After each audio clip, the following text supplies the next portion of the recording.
My name is Claudia Martinez. I'm 14 years old, and today is December 17th, 2015, and I am here with Elisabeth Hampton, and I will be interviewing her today. And we're at Beaverton High School. And we are at Beaverton High School. Okay. So, ready?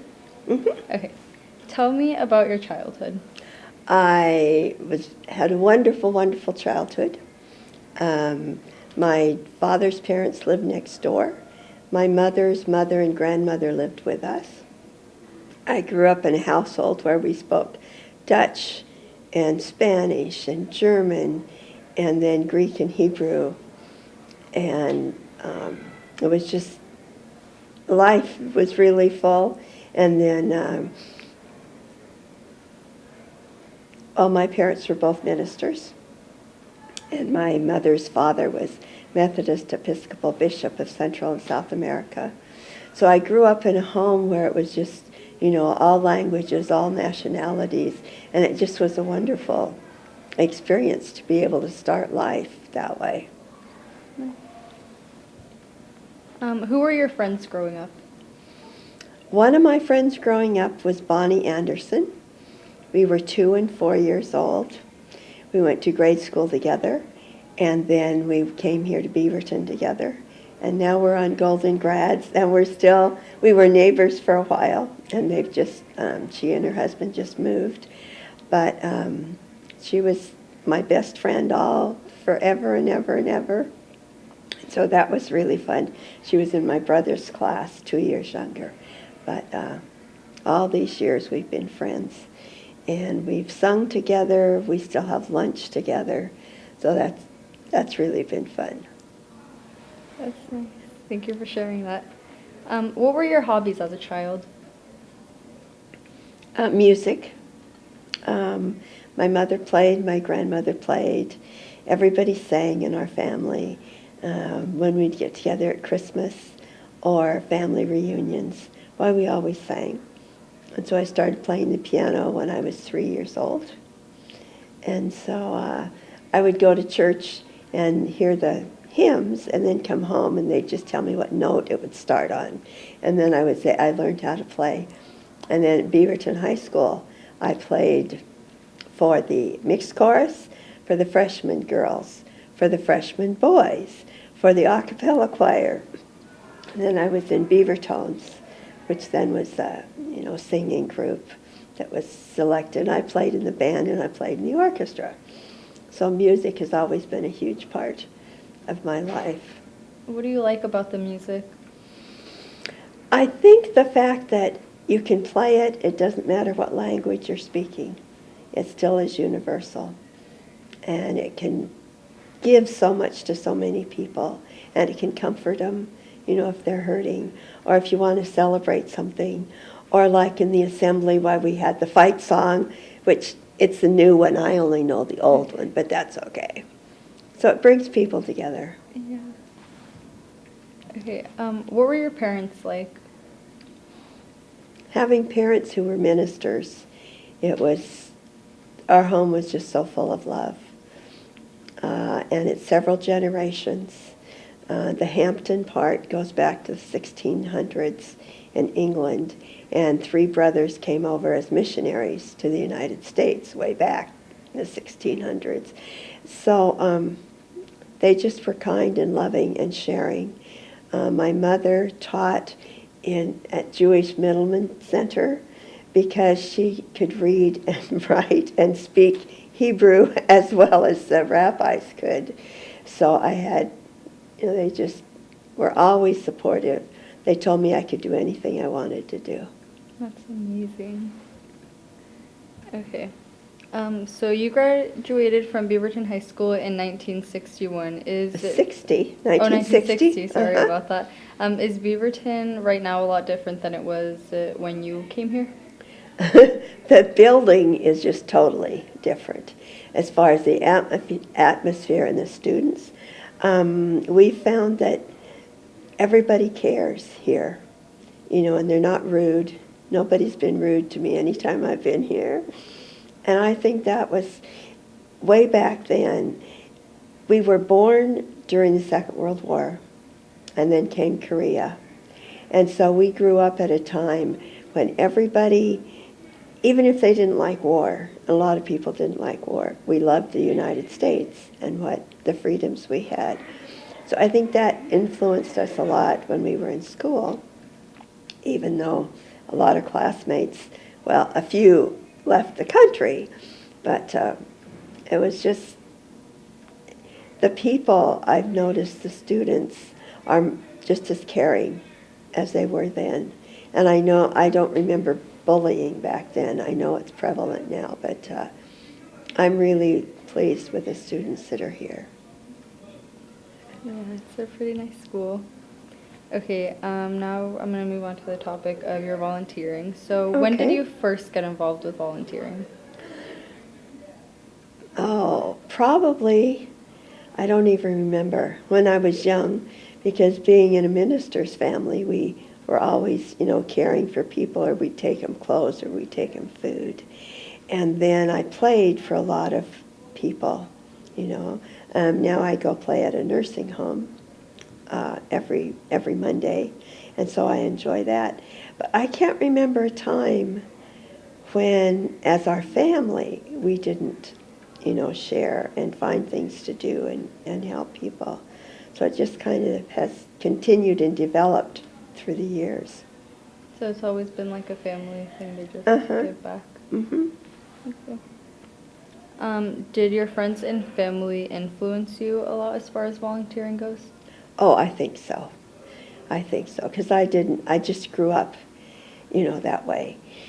And as far as most recently, when I've been making quilts for the veterans, that kind of started with a lot of my classmates, with my friend Johnny, because so many of them went to, Vietnam. And I had 7 uncles in the Second World War, and they had 5 cousins that were attacked in Pearl Harbor. So I wanted to do something for the veterans, and so I started making quilts and giving them quilts. So that part of volunteering just came from after our 50th class reunion. That's good that you do that. What advice would you give to people that volunteer or are considering volunteering? You will get so much more than you ever give. And it's surprising. You never realize. And sometimes you might be afraid. You think, oh, I don't think I can do that. I don't think I can make a difference. But the people that you help are just so grateful. And often they cry. They don't even have words. And you just realize what the world, how big it really is, and how much you can really make a difference. And one person making a difference in another person's life is one of the ways that we can have peace. Okay. Are there any challenges you've encountered along the way, like a volunteering? Oh, I've had a lot. Let's see, what would be some exciting ones? When I went to Japan, I couldn't speak the language, and I went down. I had to take the bullet train, and you have to go down 5 stories underground, and you have to put Japanese money in the machines and then push where you're going to go. And I had no idea. Unfortunately, somebody came who spoke English. That was a challenge. When I went to France, I was there I did a fashion show. And they had a new glass building in Lyon, France. And so many people wanted to get in that the glass broke. And so I went and hid upstairs in the ladies' room. I locked myself in. And we had Interpol come with their great big dogs to rescue us. So that was kind of exciting. As far as challenging, I think my biggest challenge is I wish I had all kinds of money so that I could help people, so I could make quilts for every veteran, which is impossible, but I would like to do that. But I think the biggest challenge is in my heart. There's so many people I would like to help, and there just isn't enough money for me to do it myself, so we need and students growing up now, you're learning all about volunteering and giving back. So it just takes one little. A few years ago, we collected pencils and sent them to Africa. Well, lots of people can give one pencil, and so that's a way to help, even if you don't have a lot. Everybody can help somebody else. So do you try to stay very optimistic when you're faced with challenges? Yes, I have to, because otherwise it's like, okay, I'm scared, now what am I going to do? So it does help to be optimistic. You should think, well, tomorrow's another day, and 100 years from now, it's not going to matter. What are some of your most memorable or favorite experiences you've had while volunteering? Probably my work in the Philippines. I've been there several times after a typhoon, and the children are just traumatized. And some of the typhoons just wipe out everything. And a lot of the huts are just made out of bamboo leaves and banana leaves. And when the wind comes, they're just gone. And the children are just sitting there, often just on the ground. And they're terrified. And there have been some instances in the Philippines where the parents are gone. I mean, they're just blown away and they die, and they're the kids. So working with the children after major events like the storms and the flooding, I'm so thankful that I've been able to do that. And those were some of the hardest, the hardest times, because you have to be strong. And inside you're just screaming and crying. So. So you volunteered as a missionary in the Philippines for 20 years. What were those 20 years like? I saw, when I first went in 1987, Aquino had just become president. And so there was a lot of turmoil and people were frightened. And I was in Manila, and then I went to Subic Bay, which was a naval base. And in Subic Bay, one of the things we did was walk the streets and find the young girls that were being sex trafficked, and we rescued them. And there was an organization called YWAM, and they ran a rescue home. So I was, glad to be able to help do that. I went through Mindanao, which is where there's a lot of fighting, and I did have a guard with a machine gun with me a lot of the time that I was traveling the first few years. My last 3 trips, I went north. I went to the former headhunter tribes, and that was scary. They used to cut off the heads of white women and take them on a platter to their chief. And that's the only time I really was, totally terrified. My last 4 trips, I traveled with someone who spoke many of the dialects. So I didn't try going with a bunch of people who just speak English. I took eyeglasses one trip. I took pencils on another trip. I took Band-Aids. When I was in southern Philippines, we went to the garbage dump and we washed the children's feet and put Band-Aids on them. And then I collected a lot of flip-flops. And so I was able to give about 100 children something for their feet, because they just are on the garbage dumps trying to, salvage enough things to get money for food. And there's so much, we have so much in this country, and there's so many people in the world still who don't have anything, but they're happy. So. That's incredible. Okay, why did you choose to be a missionary in the Philippines? I didn't choose the Philippines that was an accident. I had a cousin who drove up from San Diego, and she said, you have to come down for a meeting. So she drove me down to San Diego, and I went to a meeting, a group that were going to be going to the Philippines on a mission trip, and I just knew I was supposed to go. So I got my passport at Christmas time, which doesn't happen. People met me at the bank and gave me money for my ticket because I didn't have money for my ticket. So that was my first experience, and then from then there was no question. I was going to go back and forth. So I would come home, be with my own children, try and raise money, and then I'd go back for 2 or 3 more months. So I did that for off and on for 22 years. What were memorable experiences in the Philippines? I think the first typhoon I had to go through.